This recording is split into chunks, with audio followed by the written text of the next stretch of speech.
Okay, eto na. Nakakaloka kayo. Sumabog ang aking notifications. Eto na ang story time ng interview with Mika Salamanca. Bago ang lahat, marami kaming common friends ni Mika Salamanca.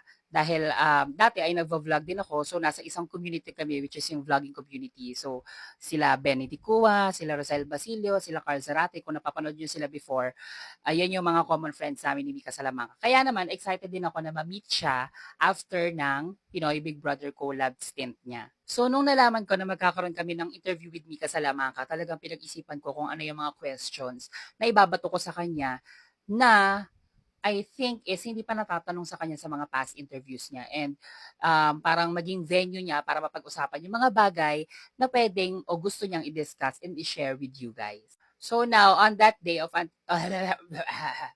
ulit. So on the day of our Pep Live interview, maaga nga ako pumunta ng office para makapag-prepare.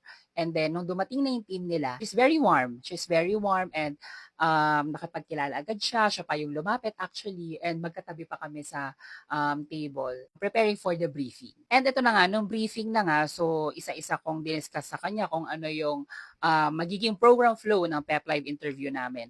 So, syempre bilang host, responsibility ko na yung guest ko is maging comfortable. So, doon pa lang is nagbi-build na ako ng rapport para pagdating namin sa live mismo, hindi na ako kabado, hindi na rin siya kabado, pareho na kaming komportable. Kumbaga, meron na kaming connection bago pa kami mag-live. And I know, ito, nag-viral tong question na to dahil parang it's been a long time na rin na na-discuss tong nangyari, which is yung red flag nga na nangyari sa loob ng bahay ni Kuya.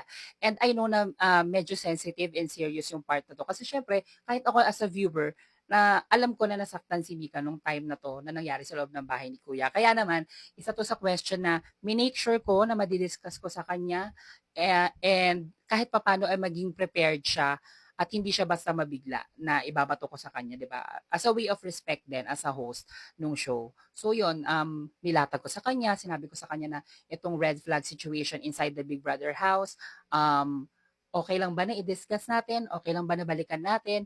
And she's very accommodating para sagutin yung question na yon and willing na willing siyang i-share kung ano ba yung naramdaman niya at that moment.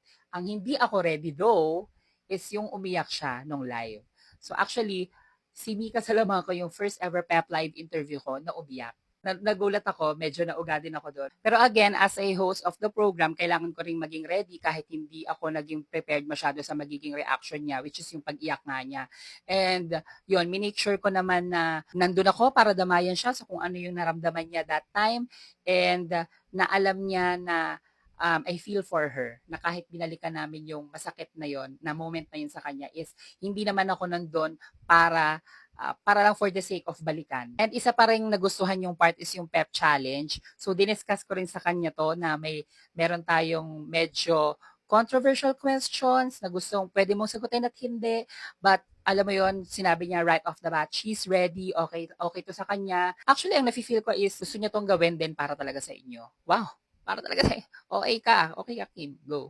But ultimately, as a host, yung experience ng interview ko with Mika Salamanca, she is very willing, she's very ready to answer the questions and gustong-gusto talaga niyang mag-share ng mga kwento niya to inspire din yung mga nag-idolize and nagfa-follow sa kanya. As a host, hindi ako nahirapan mag-isip ng mga pwede pa namin pag-usapan at mga itanong. Bilang host, ang sarap no na magkaroon ng ganong klaseng guest. Kaya naman sobrang happy ko dahil nagustuhan ninyo yung naging Pep Life interview namin with Mika Salamanca. Kung nagustuhan nyo yung Pep Life interview with Mika, actually, meron pang mga darating na content with Pep. Meron kaming shoot after ng Pep Live interview na kailangan yung abangan. Maybe this Friday or this weekend, abangan yan sa pep.ph social media, sa Facebook, sa TikTok, sa YouTube, sa lahat sa pep.ph social media accounts.